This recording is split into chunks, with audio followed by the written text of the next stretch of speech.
Dans l'assemblée des saints, assoiffé je me tiens, que ton onction descende sur moi.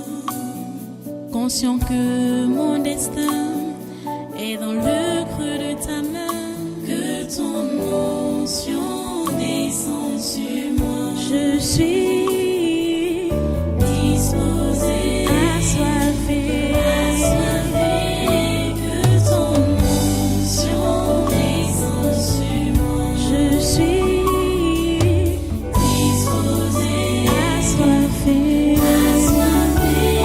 que ton onction descende sur moi.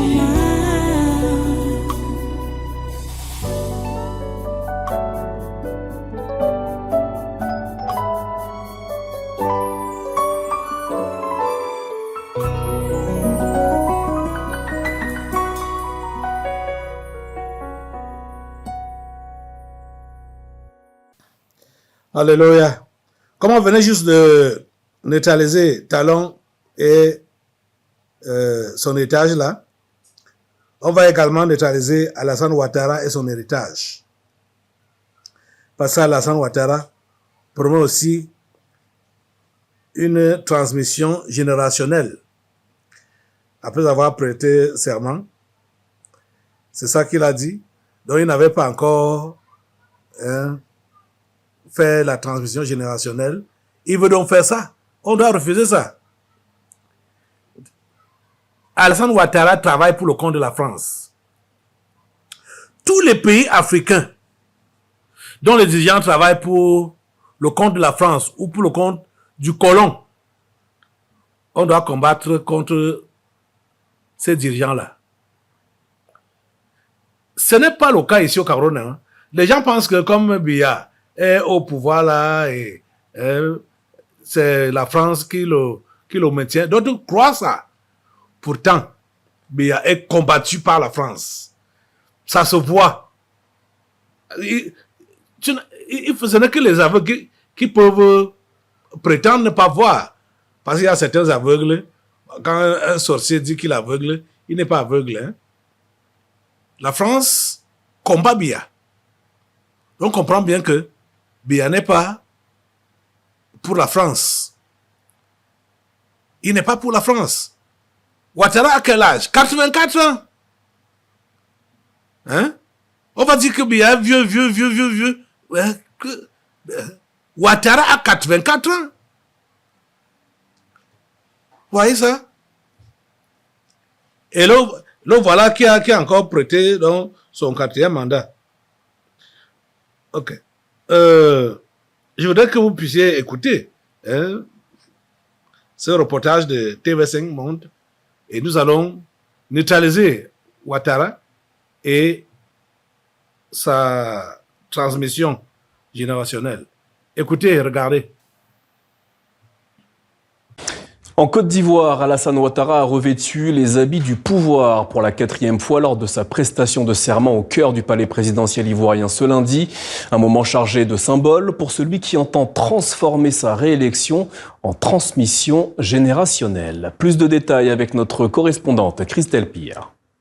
Ce fut une cérémonie plutôt sobre, en présence de 11 chefs d'État, dont ceux du Sénégal, du Gabon, de la République du Congo ou encore du Ghana, et puis d'anciens présidents tels que Mahamadou Issoufou et Goodluck Jonathan. Après avoir prêté serment dans son discours, Alassane Ouattara a déclaré qu'il resterait le président de tous les Ivoiriens sans distinction. Rien n'est impossible pour un peuple uni, a-t-il ajouté. Au pouvoir depuis 2011, le chef de l'État ivoirien, qui a bientôt 84 ans, a affirmé que ce mandat sera celui de la transmission générationnelle. Il en a égrené les défis tels que, je cite, un environnement sous-régional fragile, la place de la jeunesse ou encore la transformation locale des produits agricoles. Lève-toi assemblée et saccage, calcine Alassane Ouattara. Les Ivoiriens qui sont nos frères, les Ivoiriens, nos frères et nos fidèles, s'il vous plaît, Prenez cette bataille au sérieux. Prenez ce combat au sérieux. Et continuez là-dedans. Ne soyez pas peureux. Ne soyez pas craintifs. Quand on lutte pour une bonne cause, on n'a que faire si il arrive même qu'on tombe sur le champ. On saura que en tombant sur le champ, notre sang va être une semence qui va faire germer des combattants encore peut-être plus vigoureux que nous, plus forts que nous. Combattons pour la Côte d'Ivoire et pour ses enfants. Les amis, debout, et mettez le feu sur Alassane Ouattara et sur sa transmission générationnelle. Au nom de Jésus, mettez le feu, mettez le feu, mettez le feu.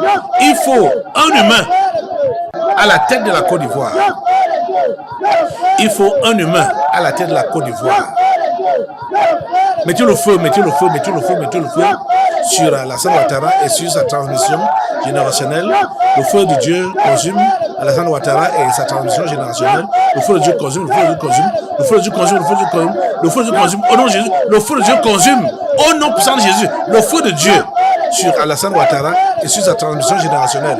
Le feu de Dieu, le feu de Dieu, le feu de Dieu, le feu de Dieu, le feu de Dieu, le feu de Dieu, le feu de Dieu consume cela, au nom puissant de Jésus. Seigneur, merci, parce que tu nous écoutes et tu nous exauces. À toi la gloire, l'honneur et la puissance. Dans le puissant nom de Jésus, nous avons prié. Amen. Amen. Alléluia. Merci Seigneur. Voilà. Maintenant, assois-toi. Maintenant, nous allons partir en RDC. Dimanche passé, je vous faisais comprendre que il n'y a pas eu d'accord de paix entre le Rwanda et la RDC en Amérique. Il n'y a pas eu ça. Il y a eu accord de pillage. Il y a eu accord de pillage.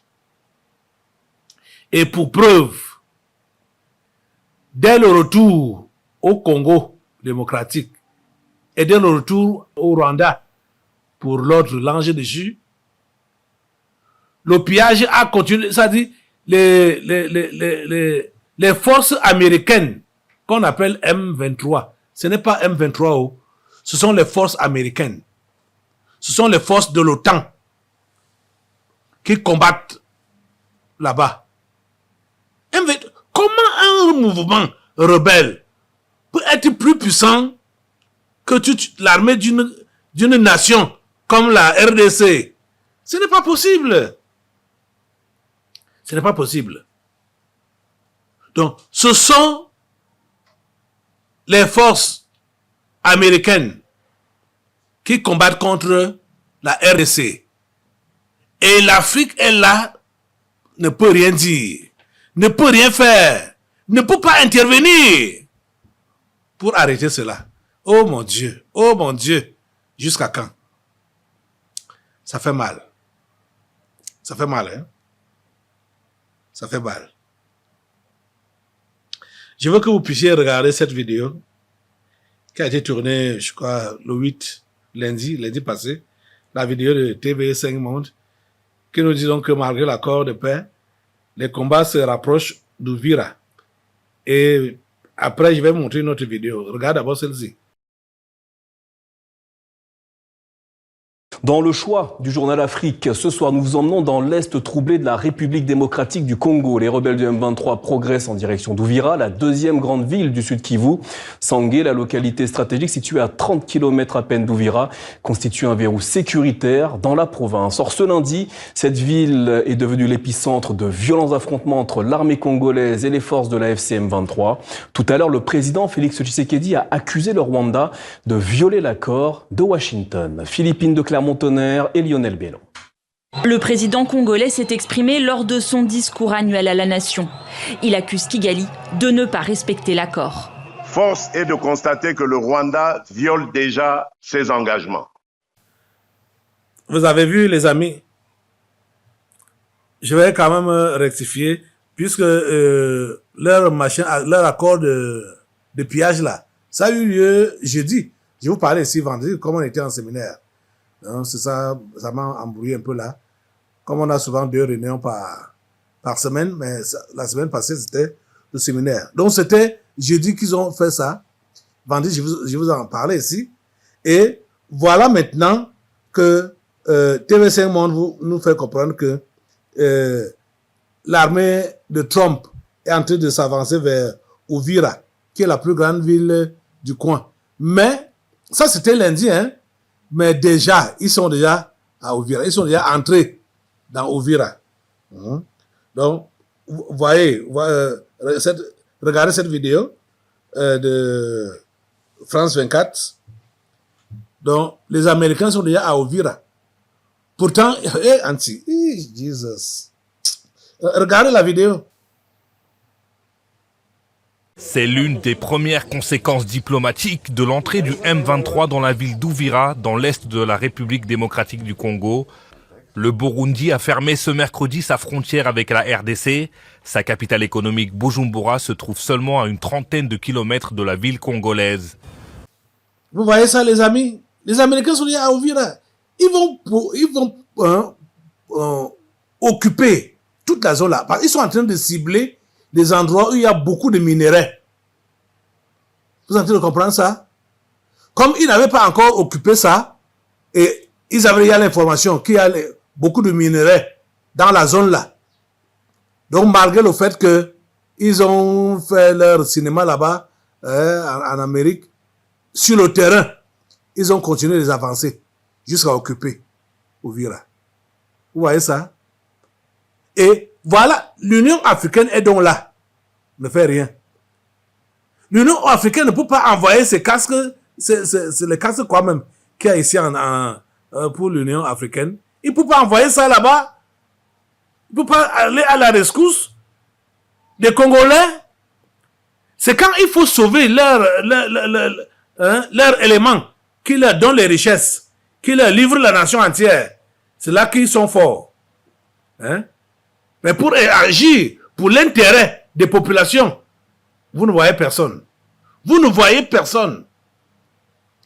Ce qui s'est passé au Bénin là, si il était question qu'il fallait sauver l'intérêt, sauver la vie des Béninois, il n'allait pas le faire. Vous n'allez pas voir Tinubu envoyer ses avions aller bombarder là-bas, aller bombarder les bandits ou les voyous.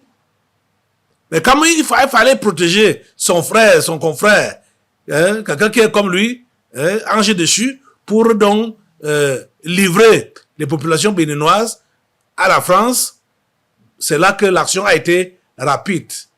Rapide. Vous voyez ça? Ça fait honte. Ça fait honte. Mais je crois que le temps est déjà venu où les Africains doivent se lever. Mais je ne sais pas pourquoi, depuis dimanche passé là, l'histoire si les Béninois ne sont pas encore matures pour vraiment prendre leur destin en main. Parce que depuis dimanche que Talon a été renversé, et il était renversé, on prétendait que c'est une tentative. Les Africains n'ont pas vite su. Les Béninois même n'ont pas vite su que c'était déjà fait. Donc de soutenir les libérateurs qui étaient déjà là. Vous voyez? La France a tout fait pour étouffer. Elle a tout fait pour étouffer. Avec la Côte d'Ivoire et le Nigeria, ils ont tout fait pour étouffer. De toutes les façons, l'heure de l'Afrique a sonné, où elle doit sortir de l'esclavage. C'est là notre problème. L'Afrique est esclave des colons. L'Occident exploite abusivement l'Afrique. Ça doit s'arrêter. Ça doit s'arrêter. L'Afrique doit être libérée. L'Afrique doit être... Et c'est le moment. C'est le moment. Lève-toi à l'Assemblée. Ça dit, je suis sans voix, sans parole. Parce que déjà, je vous ai dit ça depuis vendredi, que ce que vous voyez là, c'est le cinéma. Il n'y a pas accord de paix là. C'est accord de pillage. Et voilà qu'on voit concrètement que le pillage ne fait que continuer. Lève ta voix avec moi pour dire à Dieu, s'il te plaît, que le massacre s'arrête en RDC. S'il te plaît, Seigneur, que le massacre s'arrête en RDC. Que ce pillage s'arrête en RDC. Et vous voyez que c'est Tshisekedi lui-même qui est en train de livrer, qui a livré sa nation. Oh, Anti. Vous vous rappelez, assortez un peu. Vous vous rappelez, lors des élections, quand Tshisekedi voulait qu'on le reconduise aux affaires en RDC, il a dit que son pays était capable de neutraliser le Rwanda depuis Kinshasa, qui pouvait larguer des bombes qui vont atteindre Kigali. Où est partie cette force de frappe-là? Monsieur Tshisekedi, où est partie cette force de frappe-là? C'est allé où? C'est allé où? Et si moi, je n'ai pas eu je ne peux pas vous montrer ça, ça ne sert à rien. Comment il a été accueilli, Tshisekedi, quand il est rentré des États-Unis, comment il a été accueilli comme un héros. Il a été accueilli comme un héros. Pourtant, un vendeur, un traître, un maquisard qui a livré son pays et qui continue de le livrer. Il prétend que c'est le Rwanda qui n'a pas respecté les accords de paix. Alors que lui-même, il a co-signé que je vous livre la région. Je vous livre les richesses du sous-sol. Je vous livre. Il a co-signé ça avec Donald Trump et l'autre ange dessus. Vous voyez ça? Lève-toi, assemblée. Prie Dieu avec moi. Dis avec moi, Seigneur mon Dieu, ou Seigneur notre Dieu, nous voici devant toi pour te confier notre continent, l'Afrique. S'il te plaît, Seigneur, prends soin de ce continent. S'il te plaît, Seigneur, dans chaque pays continental, suscite des hommes et des femmes qui ont la crainte de ton nom, qui peuvent se mettre à la brèche pour intercéder en faveur des nations, de leurs nations et des nations voisines, ici en Afrique. S'il te plaît, suscite des hommes et des femmes qui ont la crainte de ton nom, qui te connaissent et qui coopèrent avec toi. Dans tout le continent, du nord au sud, de l'est à l'ouest. Et s'il te plaît, Seigneur, tous ces régimes qui ne t'honorent pas et qui plutôt partisent avec l'Occident pour faire des misères à leur population, inverse-les, renverse-les. S'il te plaît, Seigneur, tous ces régimes qui participent avec l'Occident pour vendre leurs nations respectives, pour liquider leurs peuples respectifs, Seigneur, inverse-les, renverse-les. Au nom puissant de Jésus, suscite, Seigneur, des hommes et des femmes qui ont la crainte de ton nom et qui travaillent avec toi pour voir le bien-être de cette nation et de ce continent. Oui, commençons par cette nation, bien sûr, et de ce continent. Merci, Seigneur, parce que tu le fais. Oh Dieu, agis. Oh Dieu, agis. Merci Seigneur, parce que tu agis. Au nom puissant de Jésus, nous avons prié. Amen. Vous voyez, le tabernacle de la liberté, asseyez-vous un peu. Le tabernacle de la liberté est en train de mener ce combat depuis fort longtemps. Et je peux vous dire la pure vérité que si le Togolais et le Béninois qui étaient passés ici depuis là avaient gardé le feu allumé, ils sont venus s'allumer ici. Mais vous savez, les esprits qui les hantaient et qui les habitaient, les esprits de peur. Donc si vous voyez maintenant que leur pays reste sous la botte de la France, c'est parce que ces gens-là n'ont pas su bien exploiter le feu qui avait été mis en eux. Si il y avait des milieux comme celui-ci, dans ces différents pays d'Afrique, on aurait, ou on verrait rapidement des changements. Que ce soit au Bénin, que ce soit en Côte d'Ivoire, que ce soit au Togo. Vous voyez, et ce qui est bizarre dedans, comme Dieu est Dieu, et il sait comment il fait ses choix, ce sont des pays dits islamiques où il y a eu des gens que Dieu même a suscités pour libérer les populations du joug colonial. Hein?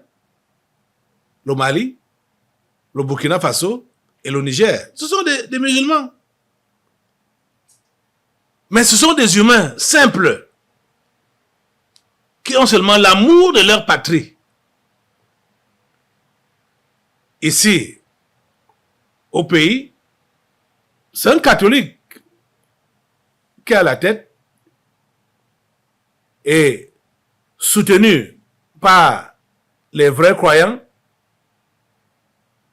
Il a décidé de dire non à la France et de se maintenir dans son nom, malgré les secousses.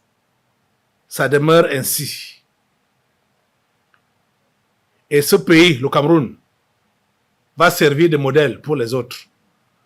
Parce que même les pays de l'AES là doivent comprendre que ce n'est pas Allah, c'est le Dieu créateur du ciel et de la terre, qui a un fils qu'on appelle Jésus-Christ, qui a été livré à la croix pour nous sauver. Que c'est par lui que nous avons la délivrance. Ces pays-là vont le comprendre. Déjà, nous sommes en contact avec eux. Ils vont comprendre. Parce que le réveil qui doit commencer ici, là, va atteindre tous les pays d'Afrique. Que le nom de Dieu soit béni à jamais. Amen. Ok, on va prendre un dernier sujet, ici, là, avant de passer à la parole. J'ai ce papier qui dit que ultimatum des bailleurs, 2 points, la corruption met en péril les financements du Cameroun. La corruption met en péril les financements du Cameroun. Ouais, de toutes les façons, ouais, ça c'est des faux documents, avec des faux commentaires même. Tout ce qu'on appelle là que bailleurs de fonds. Bailleurs de fonds. Ces gens-là, s'ils ne prêtent pas dans leurs fonds, ils auront quel bénéfice? Ils n'auront pas de bénéfice.